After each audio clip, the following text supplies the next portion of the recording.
Welcome to a special chapter titled Tips and Tricks. I am your host, Andy Bohnhoff.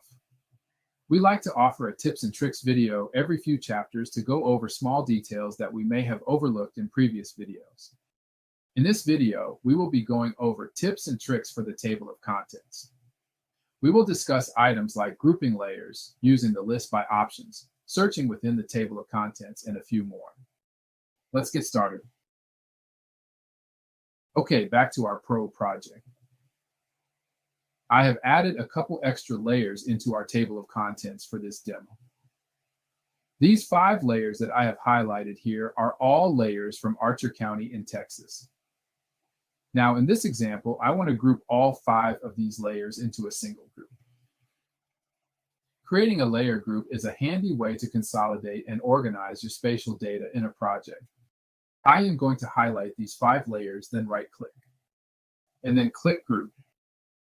Now these layers are grouped under a new group named New Group Layer. Let's next change the name of this group to Archer County, Texas. So now we have all of our Archer County data grouped under the name Archer County, Texas. This will help us to organize and keep track of this data. Now, within this group, I may also want to move some of these layers around and rename the layers. This first layer is a point file of all cemeteries in Archer County. Let's give this a better name. Let's rename this layer to Archer. Cemeteries. After we rename this layer, let's next move it to the bottom of our group. Moving layers up or down in the table of contents is pretty easy. Just click once on the layer name and then drag it up or down in your table. Now this layer is at the bottom of our grouped layers. We can also move this group up or down in our table like this. Next, I would probably go through and rename each of these layers with better names like railroads or subdivisions. I'll skip that for now. Next, I want to discuss what I call the list by options. These options are here at the top of the table of contents. By default, you are primarily always going to be looking at the list by drawing order or table of contents. Next to that is the list by data source option. Within this option, we can see all of the data sources our data is coming from. For example, when I hover over the data source for the Archer County data that we just grouped, I can see that it is saved in a folder on my Platte River data drive. As I hover over these other data sources, you can see the folders or geodatabases they originate from. I can also see the URLs for my base maps. Next is the list by selection option. In this table, we can check mark layers off and on to be selectable. For example, I will check mark off substations from this list, and then draw a polygon around a few subs with the manual selection tool. As you can see, nothing was selected. Now I'm going to check mark the subs layer back on and then do the same selection. Now you can see that I have selected 3 substations since the layer is turned back on. A real handy tool in the list by selection is the feature count, found here next to the layer name. Next is the list by editing. We will talk more about this table during the editing chapter. But just like the list by selection, we can limit the layers that can be edited in this table. Same goes with the next table, which is list by snapping.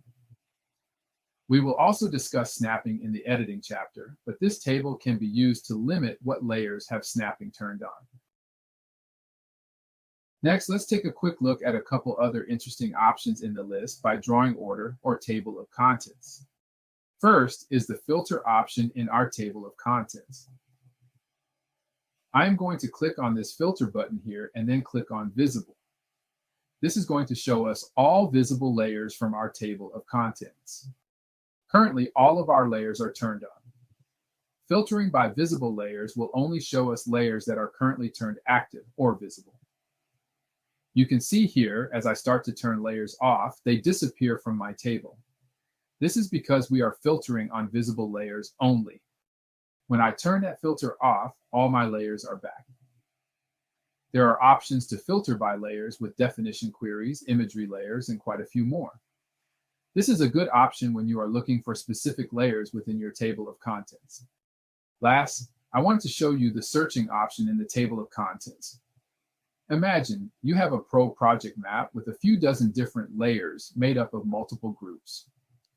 It may be difficult for you to find back specific layers with so much data.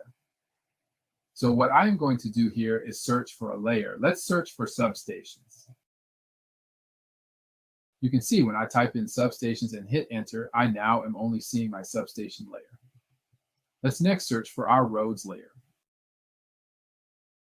And here's my roads layer from Archer County. Once I delete this out and hit enter, I'll be back at my full list. So there are a few new options for the table of contents that we have not discussed yet, but I think will be useful down the road. Keep all of these tips in mind when working with large projects and multiple data sets.